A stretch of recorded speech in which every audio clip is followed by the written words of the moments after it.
जय हिंद। आप सभी आर्मी वर्दी लवर्स का आपके अपने चैनल में एक बार फिर से स्वागत है।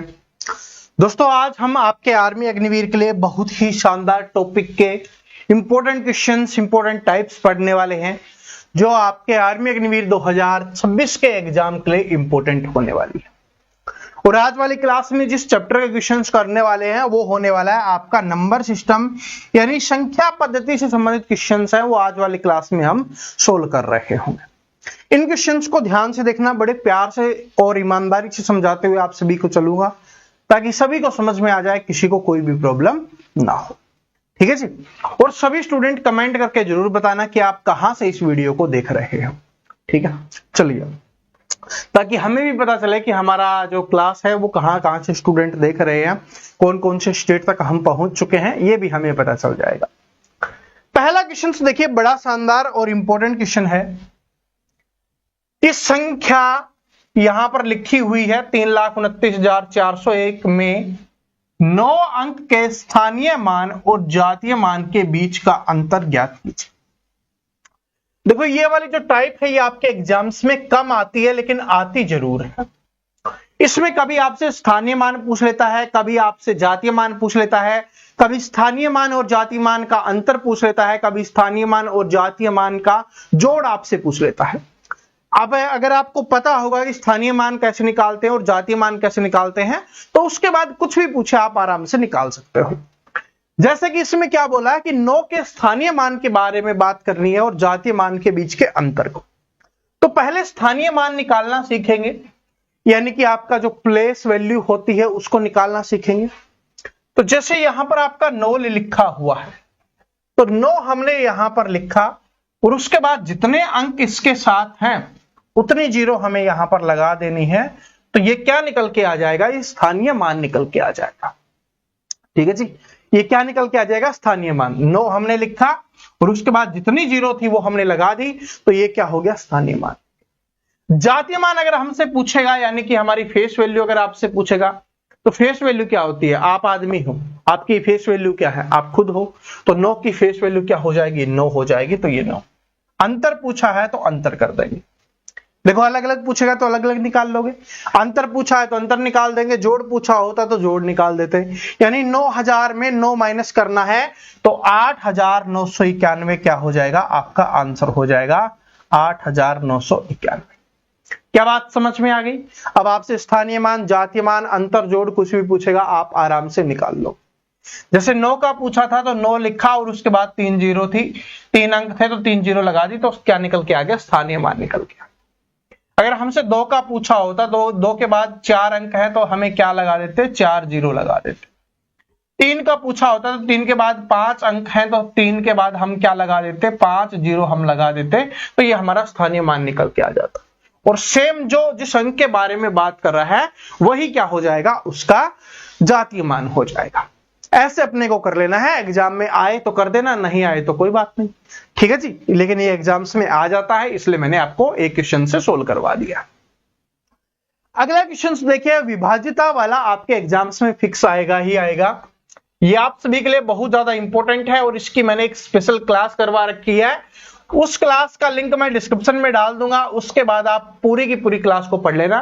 पहले इस क्लास को कंप्लीट कर लीजिए और उसके बाद उस क्लास को आपको कंप्लीट कर लेना है, जिससे आपको सभी के बारे में पता चल जाएगा। फिर किसी का भी पूछे, 2 का, 3 का, 4 का, 5 का, 8 का, 10 का, 11 का, किसी का भी पूछे आप आराम से निकाल पाओ। इसमें हमसे क्या पूछा है कि निम्नलिखित में से कौन सी संख्या 8 से विभाज्य नहीं है? कभी आपसे पूछेगा विभाज्य है, कभी आपसे पूछेगा विभाज्य नहीं है। तो ध्यान से पढ़ना, पूछा क्या है। इसमें यह पूछा है विभाज्य नहीं है। तो 8 से विभाज्यता का नियम क्या है? 8 से विभाज्यता का नियम है, यहां पर तो लास्ट में जीरो नहीं है तो वो जीरो वाला मतलब ही नहीं है। तो 8 से विभाज्यता का नियम ये है, अंतिम 3 अंक, अंतिम, मैं यहां पर लिख देता हूं, वैसे आप क्लास देखोगे तो आपको पता चल जाएगा। अंतिम 3 अंक हैं वो क्या होने चाहिए? 8 से विभाज्य होते हैं, फिर चाहे कितनी भी बड़ी संख्या हो। ये तो 4 अंकों की है जी, 5 की हो, 6 की हो, 7 की हो, 8 की हो, कितनी भी बड़ी संख्या हो वो सोल्व हो जाएगी, यानी कि 8 से विभाज्य हो जाएगी। अंतिम 3 अंक देखिए 0 32 हो गया, तो 0 का कोई मतलब नहीं है, 32 हो गया। क्या 32 8 से भाग होता है? बिल्कुल होता है। तो ये संख्या क्या हो जाएगी भाई? 8 से विभाज्य हो जाएगी। हमें विभाज्य नहीं है बताना है। जल्दबाजी में तो स्टूडेंट आंसर कर देंगे यही, पहला देखा और आंसर नहीं, तो फिर नहीं वाला बताना है। फिर यहां पर 3 अंक देखिए, क्या एक विभाज्य होता है? 8 एकम 8, 8 दूनी 16, 8 एकम 8, ये भी भाग हो रहा है। फिर इसको करके देखेंगे, 8 एकम 8, 8 एकम 8, 8 दूनी 16, ये भी भाग हो रहा है। जब 3 हो रहे हैं तो चौथा अपने आप ही नहीं होगा। और करके देख लो, 44 के 8 से भाग होता है? नहीं होता। या तो 40 होता है या फिर उसके बाद 48 होता है, 44 भाग नहीं होता। तो इसका करेक्ट आंसर क्या हो जाएगा? ऑप्शन नंबर डी क्या हो जाएगा? आपका करेक्ट आंसर हो जाएगा। बात समझ में आ गई? ये विभाज्यता वाला आपसे पूछे ही पूछेगा आपके एग्जाम्स में, हर साल ये आता है। तो इसलिए उस जो क्लास का लिंक मैं डिस्क्रिप्शन में डाल रहा हूं, उसको जरूर देखना सभी स्टूडेंट। आगे बढ़ते हैं, अगले क्वेश्चंस के ऊपर चलते हैं। इकाई का अंक आपको बताना है। देखो, इकाई के अंक के लिए कई प्रकार से क्वेश्चंस आपके एग्जाम्स में आते हैं।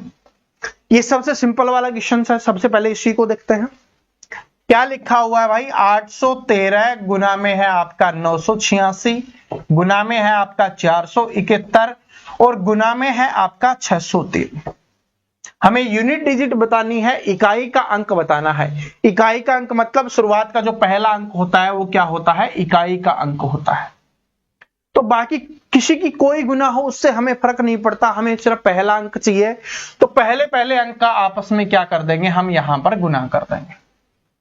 पहले पहले अंक का, तो 3 का यहां पर 6 से गुना करोगे तो क्या हो गया? 18। 18 आ गया। 18 में 1 से कोई मतलब नहीं है, हमें इकाई का अंक चाहिए 8। फिर 8 को 1 से गुना करोगे तो भी 8 रहेगा, और 8 को 3 से गुना करोगे तो 24 रहेगा, और 24 में इकाई का अंक क्या आ रहा है? आपका 4 आ रहा है। तो आंसर क्या हो जाएगा? 4 हो जाएगा। दोबारा से समझिए, कोई कंफ्यूजन नहीं रखना। हमें इकाई का अंक चाहिए, तो इकाई वाले अंक को गुना करो आपस में। 3 एकम 3 हो गया, तो 3 को आप 6 से गुना करोगे, 18 आया। अब 18 से मतलब नहीं है, हमें इकाई के अंक से मतलब है, तो यहां पर भी इकाई का अंक लेंगे 8। 8 को 3 से गुना करेंगे तो कितना आ गया? 24। और 24 में हमें क्या चाहिए? सिर्फ इकाई का अंक चाहिए 4। तो इकाई का अंक क्या हो जाएगा? 4 हो जाएगा। समझ में आ गया? ये बिल्कुल बेसिक टाइप है जो आपसे यहां पर पूछता है यूनिट डिजिट। आगे बढ़ते हैं, अगले क्वेश्चंस पे देखते हैं। इस प्रकार के क्वेश्चंस ज्यादा आते हैं आज के समय में, जिसको देख के स्टूडेंट घबरा जाते हैं। देखो, शानदार तरीका बताऊंगा। 216 की पावर 216 है, तो इसमें हमें बताना है इकाई का अंक क्या होगा। यहां पर जो ट्रिक बता रहा हूं, इसको आप नोट कर लेना, इसको आप ध्यान रख लेना। जिसमें भी इकाई का अंक, देखो जिसकी पावर हो रही है ना, उसमें इकाई का अंक या तो 0 हो, या 1 हो, या 5 हो, या 6 हो। अगर ये होते हैं 0 1 5 6, अब चाहे उसकी कितनी भी पावर कर ले, कुछ भी कर ले, उसके इकाई का अंक जो रहेगा, इकाई का अंक वो क्या रहेगा? सेम रहेगा। यानी कि यहां पर 6 है ना, 6 की कितनी भी पावर कर लो, इकाई का अंक 6 ही रहेगा। तो इसका आंसर क्या हो जाएगा? 6 हो जाएगा। बात समझ में आ गई? चलो थोड़ा सा कंफ्यूजन है, दूर करते हैं। जैसे 10 है, 10 की पावर 2 करेंगे तो कितना आ गया? 100 आ गया ना। इकाई का अंक क्या रहा? 0 ही रहा। 10 की पावर 3 कर देते मान लो, तो कितना हो जाता? 1000 हो जाता। तो इकाई का अंक क्या रहेगा? 0 ही रहेगा। तो 0 1 5 6 का 5 का करके देख लो, अगर कोई भी डाउट है तो। 5 का स्क्वायर कितना होता है? 25। इकाई का अंक देखो क्या रहा? 5। क्यूब करते तो कितना हो जाता? 125। ठीक है, 4 कर देते तो 625, लेकिन इकाई का अंक क्या रहेगा? 5 ही रहेगा। तो ये बात सभी को नोट कर लेनी है, याद कर लो। 0 1 5 6, इसकी पावर आप कितनी भी करो, इकाई का अंक आपका क्या रहता है? सेम रहता है। अब कुछ स्टूडेंट के दिमाग में ये बात आई होगी कि सर जी 0 1 5 6 के अलावा हो तो 4 से आपको डिवाइड कर लेना है, जिससे पावर क्या हो जाएगी? आपकी बिल्कुल छोटी हो जाएगी। क्या कर लेना? 4 से। अब 4 से क्यों डिवाइड करेंगे वो भी मैं आपको समझा देता हूं, क्योंकि 4 के बाद पावर है वो रिपीट होती है। जैसे कि 2 का हम करते हैं, 2 का एकम 2, 2 की पावर 2 4, 2 की पावर 3 8, 2 की पावर 4 16, 2 की पावर 5 32। देखो इकाई का अंक 2 था, इकाई का अंक 2 है, रिपीट हो गया, 4 के बाद रिपीट हो जाता है, तो इसलिए हम 4 से डिवाइड करते हैं। अगला करके देख लो, आपको 4 ही मिलेगा। 2 की पावर 6 करो, कितना आ जाएगा 64, तो कितना मिला 4 ही मिला।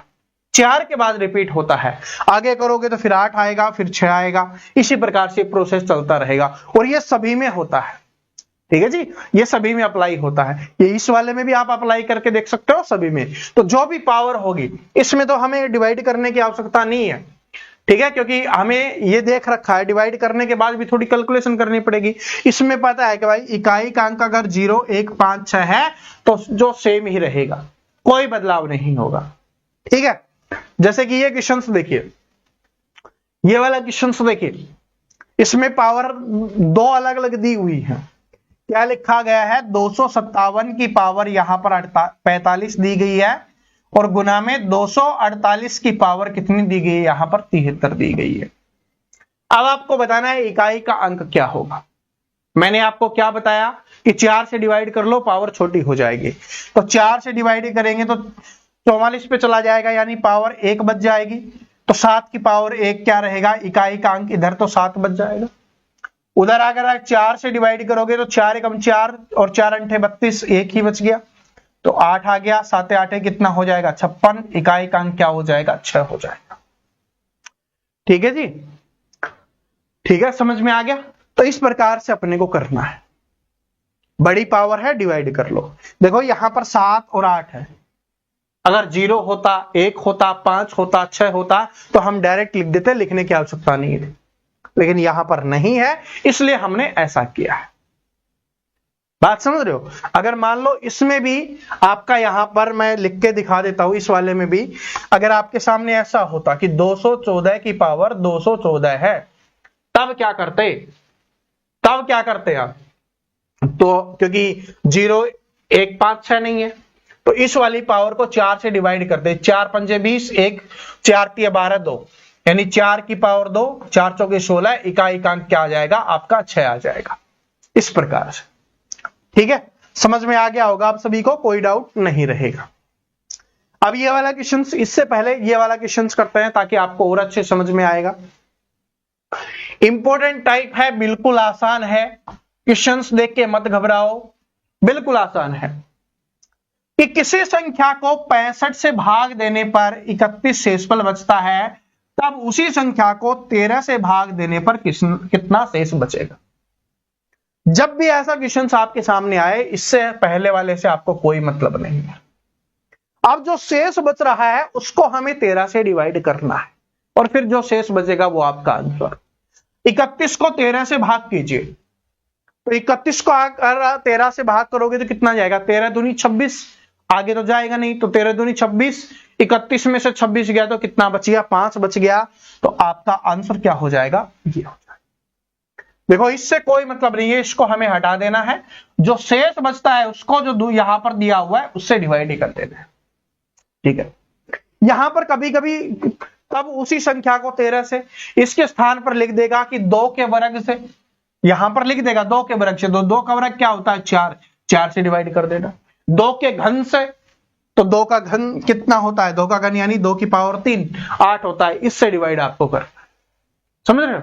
तो कुछ भी लिख के देखे आराम से कर देना। अब इस वाले क्वेश्चंस को सोल्व कीजिए।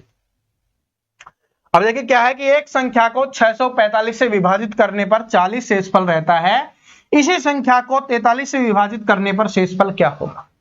मैंने क्या बताया, इससे कोई मतलब नहीं है, शेष कितना बच रहा है 40।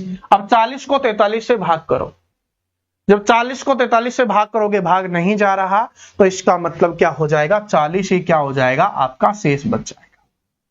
भाई जब भाग नहीं जाता, जो बचता है वही तो शेष होता है, तो यहां पर क्या हो जाएगा 40 शेष हो जाएगा। ये इंपॉर्टेंट था, इस वाले क्वेश्चन में स्टूडेंट कंफ्यूज हो जाते हैं। ये वाला तो बिल्कुल सिंपल है भाग देने में, लेकिन जैसे ऐसा क्वेश्चन डाल दिया जाता है तो घबरा जाते हैं, तो बिल्कुल नहीं घबराना। भाई भाग नहीं जा रहा तो शेष बच जाएगा, तो 40 पे भाग नहीं जाता तो क्या बच जाएगा, शेष बच जाएगा। लेकिन ये बात ध्यान रखना, ये वाली लाइन अच्छे से पढ़ना।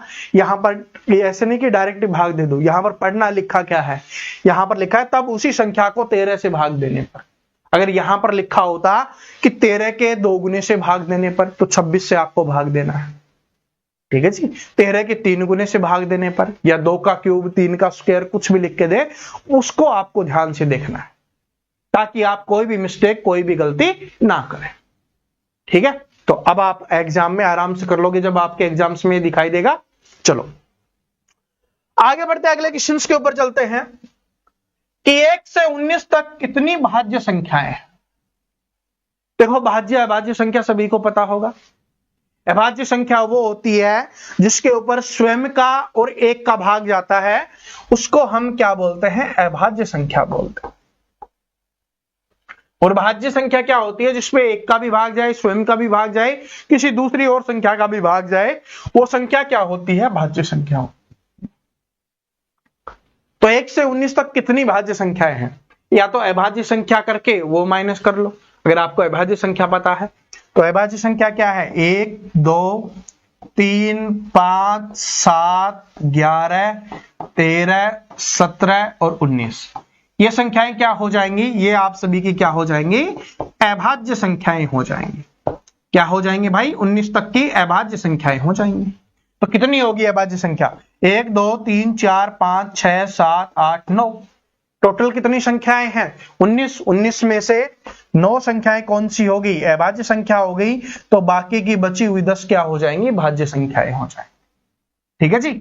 और भाज्य संख्या भी आप आराम से कर सकते हो, ठीक है, आराम से कर सकते हो, कोई दिक्कत नहीं है, ठीक है। जैसे कि आपका यहाँ पर क्या हो गया, 4 हो गया, उसके बाद 6 हो गया, 8 हो गया, 9 हो गया, 10 हो गया, 12 हो गया, 14 हो गया, 15 हो गया, 16, 18, ठीक है जी।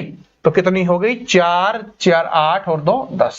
ये सारी की सारी क्या हो जाएंगी, आपकी भाज्य संख्याएं हो जाएंगी। तो आराम से कर लोगे, किसी के बारे में भी आपसे पूछे आराम से कर सकते हो, छोटे छोटा पूछता है तो आप आराम से निकाल सकते हो, भाज्य अभाज्य, ठीक है। चलो आगे बढ़ते हैं, अगला क्वेश्चन देखिए क्या है कि 30 और 50 के बीच की सभी अभाज्य संख्याओं का योग कितना होगा, ये अपने को बताना है। 30 और 50 के बीच सभी अभाज्य संख्याओं, अब 30 और 50 के बीच अभाज्य संख्याएं कौन कौन सी होती हैं, ये आपको निकालना है। तो सबसे पहली तो कौन सी हो जाएगी, 31 ही हो जाएगी भाई आपकी अभाज्य संख्या। सबसे पहले कौन सी हो जाएगी, 31 हो जाएगी। उसके बाद कौन सी आएगी, उसके बाद आपकी 37 हो जाएगी, उसके बाद आपकी 41, फिर आपकी 43 और आपकी 47। लेकिन इस बार संख्याओं कितनी, ये नहीं पूछा कितनी संख्याएं हैं, ना ना ना ना ना, रटना नहीं है, संख्याओं का योग आपसे पूछा है। यानी कि जो संख्याएं हैं, पहले तो संख्याएं निकालो और फिर उनका जोड़ करके बताओ। यानी कि आपका 31 प्लस में 37 प्लस में 41 प्लस में 43 प्लस में 47, इन सभी को जोड़ करके आपको बताना है। तो इकाई का अंक पहले जोड़ लेते हैं, 7, 3, 10, 1, 11, 11 और 7 कितना हो गया, 18 और 1, 19। इकाई का अंक 9, इकाई का अंक 9 सिर्फ इसी में है, तो यही आपका आंसर हो गया। इस प्रकार से आपको थोड़ा स्मार्ट बनना है, ठीक है जी, इस प्रकार से स्मार्ट बनना है। आगे भी देख सकते हो भाई, 3, 3, 6, 6, 4, 10, 10, 4, 14, 14, 4, 18 और एक इकाई का अंक 19। लेकिन हमने सिर्फ इकाई का अंक निकलते ही आंसर निकल गया, क्योंकि 9 इकाई का अंक सिर्फ इसी में है, तो यही क्या हो जाएगा, आपका आंसर हो जाएगा। क्या सभी को बात समझ में आ गई, ठीक है जी।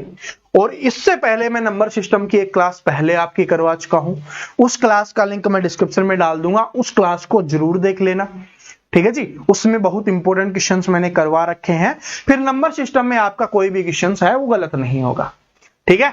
तो क्लास का लिंक कहां पर मिल जाएगा, डिस्क्रिप्शन में मिल जाएगा। तो आज वाली क्लास में हमारे इतने ही क्वेश्चंस थे।